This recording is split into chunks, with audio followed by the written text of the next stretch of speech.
మన చిన్నప్పుడు పల్లెటూరులో దొరికిన పాలు ఇప్పుడు సిటీలో దొరకటం లేదు. మా ఇంట్లో దీని గురించి మాట్లాడుకుంటున్నప్పుడు కంట్రీ డిలైట్ గురించి తెలిసి ఉన్నత ప్రమాణాలు ఉన్న ల్యాబ్స్ లో టెస్ట్ చేయించి రోజు రిపోర్ట్స్ ని యాప్ లో అప్డేట్ చేస్తారు. వాళ్ళ విధానాలు చూసి సంతృప్తి చెంది ఇలా రికమెండ్ చేస్తున్నాను. ఇప్పుడే కంట్రీ డిలైట్ యాప్ ని డౌన్లోడ్ చేసుకోండి. Download the country delight app now. Lokesh అంటూ ఉన్నారు సార్, నేను సామాన్య కార్యకర్తగా ఉండడానికే ఇష్టపడతా, అవసరమైతే త్వరలో జాతీయ ప్రధాన కార్యదర్శి పదవి నుంచి కూడా తప్పుకుంటా అంటూ ఒక వ్యక్తి ఒక పదవిలో 3 సార్లు కూడా మించి ఉండవద్దు అంటూనే ఇది నా వ్యక్తిగత అభిప్రాయం అంటూ చెప్పుకొచ్చారు సార్. ఈసారి టీడీపీ ప్రధాన కార్యదర్శిగా ఉండొద్దు అనుకుంటూ ఉన్నాను అన్నారు. అంటే 3 సార్లు అంటే చాలామంది సీనియర్లు ఉన్నారు కదా సార్, 3-4 సార్లు పదవులు అనుభవించిన వాళ్ళు కూడా తెలుగుదేశం పార్టీలో చాలామంది సీనియర్లు ఉన్నారు. సో వాళ్ళందరినీ పక్కకు పెట్టే ప్రయత్నంగా లోకేష్ కమెంట్ని చూడాలా? చంద్రబాబు నాయుడు కూడా 3వ సారి. అవును sir, 95 to 99, 95 to 99, 2099 to 2014 to 19. అంటే 4వ సారి చంద్రబాబు నాయుడు వెంటనే ఇమీడియట్ గా చంద్రబాబు నాయుడు రాజీనామా చేయాలి. లోకేష్ కు ముఖ్యమంత్రి వెళ్ళిపోవాలి. ఎందుకంటే 3 times అయిపోయింది కదా చంద్రబాబు నాయుడు. ఇది 4th time కదా. ఎక్సెప్ట్ చంద్రబాబు నాయుడు అని చెప్పలే కదా ఎక్కడ, ఎక్సెప్ట్ చంద్రబాబు నాయుడు అండ్ లోకేష్ అని చెప్పలే. 3 సార్లు పదవుల్లో ఉన్న వాళ్ళు ఉండకూడదు అన్నారు. అంటే మీనింగ్ ఏంటి? చంద్రబాబు నాయుడు ఉండకూడదు ముఖ్యమంత్రిగా. మీనింగ్ అదే కదా. 95 to 99, 99 to 2004 second term, third term 2014 to 19. మరి 2024 చంద్రబాబు నాయుడు ఉండకూడదు లోకేష్ వ్యాఖ్యల ప్రకారం. ఇది చంద్రబాబు నాయుడు మాత్రం వర్తించదు, లోకేష్కి వర్తించదు, ఆ కుటుంబానికి వర్తించదు, నందమూరి బాలకృష్ణకు వర్తించదు. ఎవరికి వర్తిస్తుంది? గోరంట్ల బుచ్చేశ్వరికి వర్తిస్తుంది. ఇంకెవరికి వర్తిస్తుంది? ఇంకా టీడీపీలోన మేనమల రామకృష్ణకు వర్తిస్తుంది, సోమిరెడ్డి చంద్రబాబు నాయుడుకి వర్తిస్తుంది. ఎందుకు మరి వాళ్ళకి వర్తించే నందమూరి బాలకృష్ణకి ఎందుకు వర్తించదు? నారా లోకేష్కి ఎందుకు వర్తించదు? నారా లోకేష్ సెకండ్ టర్మ్ మంత్రి, 2034 తర్వాత మంత్రిగా ఉండడా లోకేష్? రైట్ సార్, ఒకసారి లోకేష్ బయట ఉంది, ఒకసారి ప్లే చేయండి. పార్టీ కార్యకర్తగా చూస్తున్నాను. చంద్రబాబు నాయుడు గారు నాకు ఏ బాధ్యత ఇచ్చినా ఆహర్నిశలు నేను కష్టపడతా, పని చేస్తా, పార్టీని బలోపేతం చేస్తా. అంతేగాని పార్టీకి చెడ్డ పేరు మటుకు నేను తీసుకురాను. మీరు చూశారు, పాదయాత్రకి వెళ్ళా, నా వల్ల పార్టీకి ఏనాడు ఒక ఇబ్బంది కలగదు. నేను ఒక క్రమశిక్షణతో పార్టీ నాకు ఇచ్చిన ప్రతి బాధ్యత నేను నెరవేరుస్తాను, కట్టుబడి ఉన్నా. కొత్త కమిటీల్లో నేను కూడా ఒక చర్చ చేస్తున్నా, రేపు పాలిట్ బ్యూరోలో డిస్కస్ చేస్తున్నా. ఒక వ్యక్తి ఒక పదవిలో 3 టర్ముల కన్నా ఎక్కువ ఉండకూడదు నేను వ్యక్తిగతంగా నమ్ముతాను. అదే వ్యక్తిగత అభిప్రాయం, పార్టీ అభిప్రాయం కాదు, నాయకుల అభిప్రాయం కాదు, నా అభిప్రాయం, లోకేష్గా నా అభిప్రాయం. నేను కూడా ఈసారి నేషనల్ జనరల్ సెక్రటరీగా ఉండకూడదని నేను భావిస్తాను. ఎందుకంటే 3 టర్ములు నేను అక్కడనే ఉంటున్నాను. వేరే వాళ్ళు కూడా అవకాశం రావాలి. గ్రామ పార్టీ నుంచి పార్టీలో మూవ్మెంట్ పాలిట్ బ్యూరో వరకు రావాలనేది నా లక్ష్యం. అంటే అందుకే నేను అనేది 2034 తర్వాత నారా లోకేష్ మంత్రిగా ఉన్నారు తెలుగుదేశం ప్రభుత్వంలో. అంటే ఇది బ్యాక్ టు బ్యాక్ కన్నా సార్, అంటే 3 సార్లు అయ్యారు కదా, కంటిన్యూస్ గా కాదు. బట్ ఏదైనా కానివ్వండి. నందమూరి బాలకృష్ణ 2 సార్లు అయ్యారు నాకు తెలియదు. 3 సార్లు 3 సార్లు అయిపోయిందా? ఎమ్మెల్యే అయితే ఉండకూడదు. అంటే ప్రజల నుంచి గెలిస్తే అబ్జెక్షన్ ఉండదేమో సార్. అంటే పార్టీ పదవులు, పార్టీ అంటే ఆయన అనలేదు కదా, పదవుల్లో అన్నాడు, ఒక పదవిలో అన్నాడు. ప్రజల నుంచి గెలిచినా పార్టీ టికెట్ ఇస్తేనే గెలుస్తారు కదా. చదువుతోనే సమాజంలో మార్పు సాధ్యమని నమ్మిన వ్యక్తి, మారుమూల గ్రామంలో పుట్టి వేలాది మందిని మేధావులుగా తీర్చిదిద్దిన విద్యావేత్త, మనలో ఒక్కడు మల్క కొమురయ్యకు టీచర్స్ ఎమ్మెల్సీ ఎన్నికల్లో మొదటి ప్రాధాన్యతగా ఓటేద్దాం, గెలిపిద్దాం. ఇప్పుడు కాంటెక్స్ట్ ఏంటి? కొత్త వాళ్ళు రావాలన్న కాంటెక్స్ట్ లో అన్నారు. అంటే కొత్త వాళ్ళు పార్టీ పదవులు ఉండాలి కానీ ఎమ్మెల్యేలు ఉండద్దా? ఇప్పుడు లోకేష్ చెప్పిన స్పిరిట్ కరెక్ట్. అది లోకేష్ 100% కరెక్ట్ చెప్పాడు. ఆ స్పిరిట్ ఉండాలి ఎక్కడైనా కూడా. మీరు 3 సార్లు ఒక ఎమ్మెల్యేగా ఉండి మళ్ళీ 4వ సారి 5వ సారి 6వ సారి 7వ సారి అతనే ఉంటే నీకు పార్టీలో పనిచేసేటువంటి దిగువ శ్రేణి కార్యకర్తలకు, నాయకులకు ఏం ఉత్సాహం ఉంటుంది? అందువల్ల లోకేష్ చెప్పిన విధానం ఒక్క తెలుగుదేశానికే కాదు, అన్ని పార్టీలకు ఉపయోగం. ఇవాళ భారతీయ జనతా పార్టీ ఇంత లైవ్గా ఉంది అంటే కారణం ఎప్పటికప్పుడు కొత్త జనరేషన్ తీసుకొస్తుంది. మీకు 20 ఏళ్ల క్రితం జేపీ నడ్డా తెలుసా మనకు? అసలు 20 ఏళ్ల క్రితం అమిత్ షా తెలుసా మనకు? సో మీరు ఎల్కే అద్వానీ, మురళీ మనోహర్ జోషి, ఆ జనరేషన్, నరేంద్ర మోడీ ఈ జనరేషన్, ఇప్పుడు మళ్ళీ జేపీ నడ్డా, బిఎల్ సంతోష్, ఏమైనా ఎప్పటికప్పుడు మీకు కొత్త నాయకత్వాన్ని తీసుకొచ్చుకుంటూనే ఉంటుంది. చూడండి మీరు, అందుకే బీజేపీ ఇంత లైవ్లీగా ఉంది. అందువల్ల ఈవెన్ కమ్యూనిస్ట్ పార్టీలో కూడా అసలు నాయకులు అంత తొందరగా మారిన కమ్యూనిస్ట్ పార్టీలో కూడా వాళ్ళు ఒక రూల్ పెట్టుకున్నారు. సిపిఎం రాష్ట్ర కార్యదర్శిగా కూడా, జాతీయ కార్యదర్శిగా కూడా 3 సార్ల కన్నా ఎక్కువ ఉండకూడదు అని. 3 times అయితే మళ్ళీ కార్యదర్శిగా ఉండకూడదు. ఈవెన్ ఎంపీగా ఎమ్మెల్యేగా కూడా 3 సార్లు అయితే ఇవ్వకూడదు. ఇప్పుడు ఎక్సెప్షన్స్ ఉండొచ్చు. ఇప్పుడు కేరళలో అందుకే ఎమ్మెల్యేలు చాలామంది మార్చారు. ఒక పినరయి విజయన్కి ఎక్సెప్షన్ ఇచ్చారు, ఎందుకంటే ఆయన ముఖ్యమంత్రి నామినీ కనుక. అందువల్ల లోకేష్ చెప్పిన ప్రిన్సిపల్ 100% కరెక్ట్. పార్టీలో నిరంతరం ఆయన చాలా మంచి మాట చెప్పాడు. ఒకటి, గ్రామ స్థాయి నుంచి పొలిట్ బ్యూరోకి రావాలి అన్నాడు. కరెక్ట్ మాట. అన్ఫార్చునేట్లీ తెలుగుదేశంలో ఏమవుతుంది, గ్రామ స్థాయితో సంబంధం లేదు. ఎవరు సూట్ కేసులు ఎవరైతే బాగా ఉంటాయో వాళ్ళు లీడర్స్ అయిపోతున్నారు. ఎంపీలుగా ఎమ్మెల్యేలుగా సడన్గా విదేశాల నుంచి వచ్చి లీడర్లు అయిపోతున్నారు కదా. సడన్గా బాగా డబ్బున్న వాళ్ళు గ్రామ స్థాయి నుంచి వస్తున్నారా, మంత్రులు అయిపోతున్నారు కదా.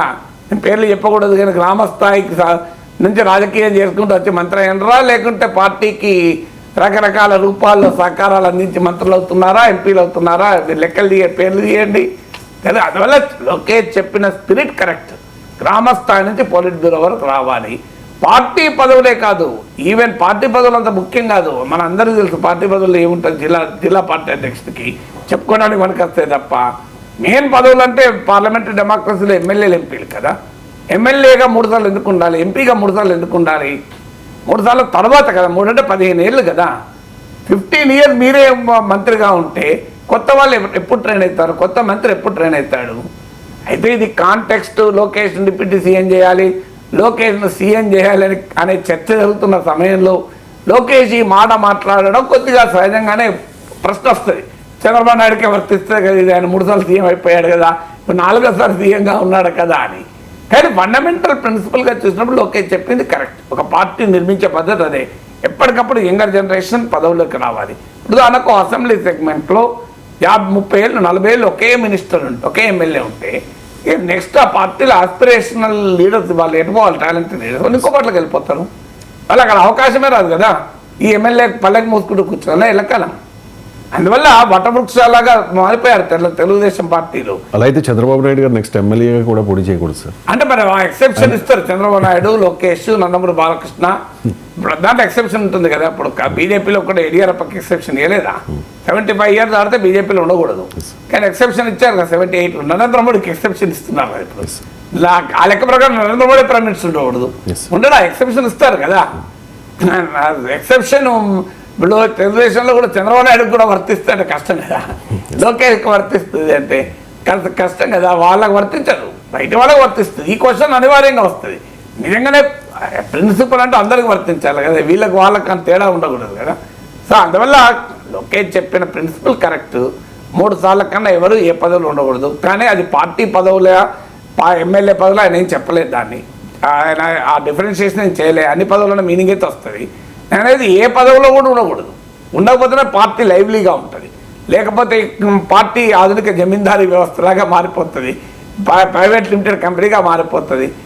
మీరు అది కొన్ని ఎక్సెప్షన్స్ అనివార్యంగా ఉన్నా ఓవరాల్గా పార్టీలో ఎప్పటికప్పుడు కొత్త లీడర్షిప్ వస్తే ఆ పార్టీ లైవ్గా ఉంటుంది. అందులో తెలుగుదేశం పార్టీకి ఉన్న ప్రత్యేకతే కార్యకర్తలు. తెలుగుదేశం పార్టీ ఇది డిఫరెంట్ పార్టీ. పూర్తిగా కార్యకర్తలు, శ్రేణులు పార్టీని నిర్మించారు. ఒకప్పుడైతే ఈ ధోరణి కూడా ఉండేది కాదు. ఎవరైనా డబ్బులు బాగా ఖర్చు పెట్టే వాళ్ళు వెనకాల ఉండేవాళ్ళు పార్టీకి, కానీ పార్టీకి ఫ్రంట్లో ఉండేవాళ్ళు కాదు. ఇప్పుడు ఈ మధ్యకాలంలో పెరిగిపోయింది పార్టీలో కూడా. వ్యాపారస్తులు, పారిశ్రామికవేత్తలు, డబ్బులు బాగున్న వాళ్ళు వాళ్ళు కూడా అవసరమే కాదని అన్నారు. ఎందుకంటే పార్టీని కష్టకాలంలో నడిపించడానికి కావాల్సిన ఇంధనం సమకూర్చేది వాళ్ళే కదా. మనం అంటా ఉపన్యాసాలు ఇస్తాం, కానీ జెండాలు మోసే వాళ్ళు ఎంత ముఖ్యమో జెండాలు తయారు చేసిన డబ్బులు పెట్టే వాళ్ళు కూడా అంతే ముఖ్యం కదా. జెండాలు తయారు చేసే వాళ్ళు జెండాలు ఉచితంగా రావు కదా, ఎవరో కొనాల్సిందే కదా, జెండాలు చేయించుకోవాల్సిందే కదా. జెండాలు మోసే వాళ్ళకు పదవులు అంటాం మనం. మరి జెండాలు తయారు చేసిన డబ్బులు ఇచ్చిన వాళ్ళు కూడా పదవులు వాళ్ళు అంటున్నారు.